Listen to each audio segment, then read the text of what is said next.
If you're new to this podcast, my name is RuthAnn. My husband Lance was a service-connected, disabled U.S. Navy veteran. He was sick for 25 of the 27 years we were together, and the last 12 years of his life, I was his full-time caregiver. This is an episode that you're going to want to hear. Today, we're going to talk about intuition, that gut feeling. We all have it. That feeling you get when you just know something is off, that gut feeling that you can't explain logically. And that's why so often we ignore that gut feeling because it defies logic. But what happens when you don't trust that gut feeling, when you don't trust your intuition and something goes terribly wrong? That's what I'm here to talk about today. I'm going to tell you a story. But first, I need to give some details for the background of the story. In 2006, my husband Lance was diagnosed with Untitled Chapter disease. This was his second diagnosis. He'd already been living with a rare blood cancer for over a decade. This new diagnosis meant that he needed a port for chemotherapy, and that port ended up being used for many things. It was used often for IV antibiotics, and it was used for fluids because he had diabetes insipidus, which is the water diabetes, not the sugar diabetes. And he constantly had problems with dehydration. So that port was very useful in administering fluids.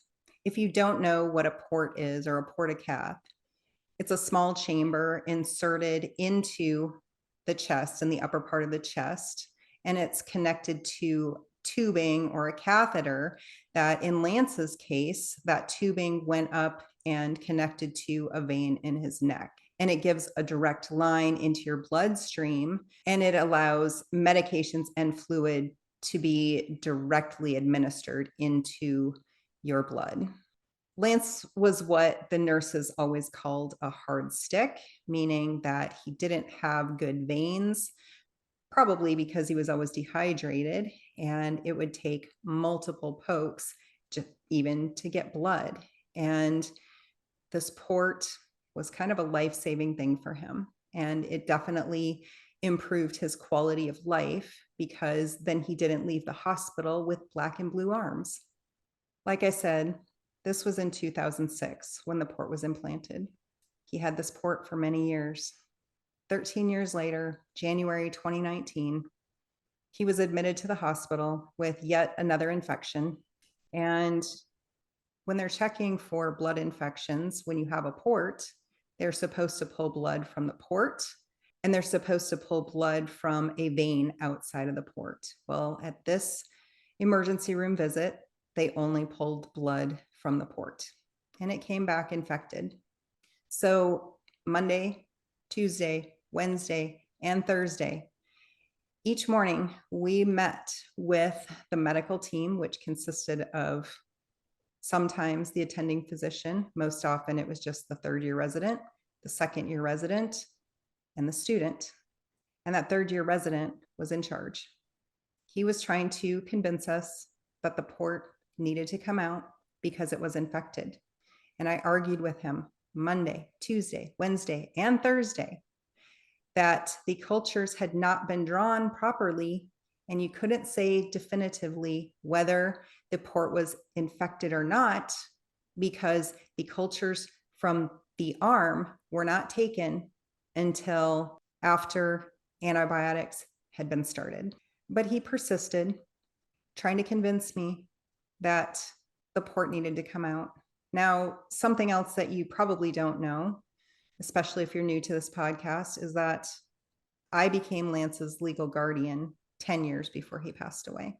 So I was the one who signed off on everything. I still asked Lance his input because it was his body, but ultimately the signature was up to me. Because that port had been in for 13 years, I was concerned about scar tissue, and that was what I argued with that third-year resident about every single day. I was also communicating with one of the nurses on the infectious disease team, And he was relaying my concerns about the scar tissue to the infectious disease doctor. I wanted to make sure that everything was done to protect Lance. And the third year resident was also communicating with that infectious disease doctor. On Thursday, the fourth day of arguing, the third year resident admitted that he had been on a previous team when Lance had been hospitalized with another blood infection, and I wouldn't allow them to take the port out at that time either. They were sure that it was infected, but again, there was no definitive proof because the cultures were not done properly. I had spent the previous 4 nights in the hospital with Lance because the last few years when he was alive, I stayed with him at the hospital all the time, only going home in the evenings to take a shower, possibly to take a short nap, and then I would head back to the hospital, spend the night with him so that I would be there if he woke up, and so that I would be there in the morning when the doctors did their rounds. To say I was exhausted is an understatement. Day 4, arguing with the third year resident, still trying to convince me that this port needs to come out. And I was tired of arguing with him. And I said, I want to talk to Lance's oncologist because he's the one who diagnosed Lance and I trust him. Because it was Thursday, it was clinic day in the oncology department. And I know what clinic days are like. They're crazy. The last thing a doctor needs is to be interrupted to talk to a patient's wife. But I needed to hear it from him. That third year resident assured me that I did not need to go down to the clinic to talk to his oncologist. He would relay my fears to him about the scar tissue. It wasn't long after when I received a phone call from the oncologist saying Lance's port needed to come out. But Lance was feeling good by then. He'd been on antibiotics for a few days. And we had tickets to see the Boise Philharmonic the next night. Lance had never been to a classical concert, and we were both really excited about it. So I asked the doctor, can we do it next week? He's feeling good. Let us go to the concert. This is quality of life for him at this point. And the doctor said, no, he's already here. Let's go ahead and do it now. It needs to be taken out today. Why was this so urgent? My gut was telling me, don't do it.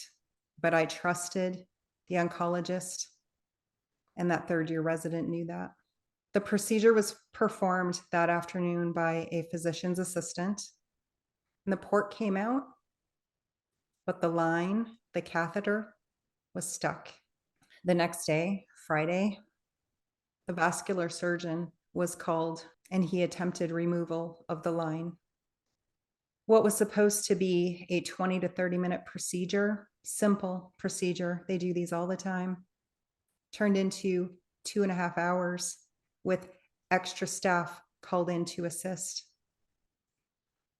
They couldn't remove the catheter, the line directly into Lance's bloodstream because there was too much scar tissue. The third year resident came out to the waiting room where I was sitting by myself, and he took me into a private room. He told me that it had been unsuccessful, and he was so distraught, apologizing to me. But because he was so distraught, I comforted him, but he hadn't told me the whole story. Lance always had a follow-up visit after a hospitalization. It was standard procedure, and it was usually about 1.5 to 2 weeks after he was discharged. This time, his follow-up appointment was with the infectious disease team. I was furious when we entered that room with the doctor and nurse. How could they have let this happen? The scar tissue had been my concern all along, and they knew that. But the doctor stopped me and said, we were really surprised to learn that you had gone ahead with the procedure because we had recommended a vascular surgery consult prior to attempting removal of that port, and we relayed that to the team, meaning that information had been passed on to that third year resident. When Lance was hospitalized, I didn't have access to his medical records for anything that was happening while he was in the hospital. I relied solely on the information that I was given by the team. So when we got home after Lance's infectious disease follow-up appointment, I looked up his medical record, and there it was, plain as day. A note from the infectious disease doctor recommending a vascular surgery consult prior to attempting removal of the port because of the concern for scar tissue. And it was in there before the procedure was even attempted. How many providers knew about this recommendation and didn't tell us? I met with the Boise VA director, the chief of staff, the doctor who was the head of that team of residents, and I requested a social worker be present during that meeting to advocate on behalf of Lance and me. I was told during that meeting by the chief of staff that the VA did nothing wrong. I'm not denying that Lance was sick. He was, but he was also a human being, not an object as he was treated. And I don't understand what gives a medical professional, or anyone else for that matter, the right to make a life or death decision for another person. This is how our sick and disabled veterans are treated. If the government doesn't want to spend money on our veterans to treat the medical and emotional health problems that they suffered while in service or because of service, then stop sending them to war and stop exposing them to environments and toxins that so negatively affect their health, and stop treating our veterans like they are property of the United States government. They may have signed up for that when they joined the military, but once they get out of the military, they are free. They are not property of the US government. You don't own them. We ended up putting Lance on hospice a few months after that failed port removal because he had a direct line into his bloodstream, which meant he was going to be more susceptible to infections. And he was hospitalized a couple of times after that. And both times when he returned home, he was black and blue from his knuckles to his shoulders because he no longer had a port, and he needed so many sticks because they could never draw blood and they could never get an IV inserted. He cried the last time he needed to go to the hospital. And he said, I don't want to go back. I don't want to be poked anymore. And that was when we decided to put him on hospice. I live with the knowledge every single day that I did not trust my instincts, that I did not trust that gut feeling that said, don't do it, because I thought I could trust a third-year resident who had taken an oath to do no harm. How many people knew about this beforehand but did nothing? How many people covered it up? I have PTSD from the VA, and I'm not even a veteran. I lost faith in a system that is supposed to protect our veterans.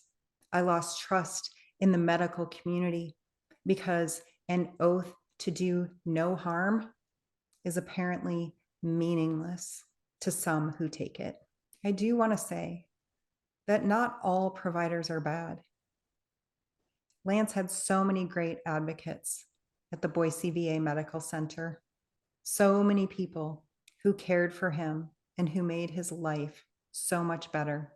There's a lot more to this story, but the reason I wanted to share this part of it is because I want people to be aware of what happens, and I want people to trust that voice, that feeling, that gut instinct, that intuition that is telling you what you should do, that's telling you something isn't right. Trust that voice, trust your gut, trust your intuition. Advocate for yourself and advocate for our veterans. They sacrifice so much to allow us the freedom that we have.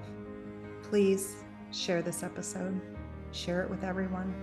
Nobody was held accountable for what happened to Lance. There was never any justice for what happened to him. And that is so wrong.